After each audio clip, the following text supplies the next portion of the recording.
जय श्री राम दोस्तों। आज है 75 डे का 98वां दिन। सुबह उठ के फ्रेश होकर भाई घर पे ही वर्कआउट कर रहे हैं, तो वीडियो को लाइक कर दो। और भाई बनाना शेक पी के अभी निकल चुके हैं कॉलेज के लिए। तो गाइस अभी जा रहे कॉलेज। तो भाई वापस आके देखा तो यहाँ पे नदी बहुत तेज आ चुकी। खाना खा के भाई थोड़ी देर बाहर घूमने गए तो बारिश आ गई। वापस आके वर्कआउट स्टार्ट कर दिया घर पे ही। तो वीडियो को लाइक कर दो और चैनल को सब्सक्राइब कर दो भाई।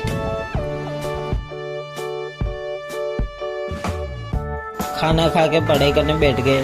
मनुष्य को चाहिए कि कर्मफल की इच्छा किए बिना विविध प्रकार के यज्ञ, तप तथा दान को तत्व शब्द कर समपत्र करे। ऐसी दिव्य क्रियाओं का उद्देश्य भव बंधन से मुक्त होना है। आज के सारे टास्क पूरे। ये सेल्फी बोलो जय श्री राम।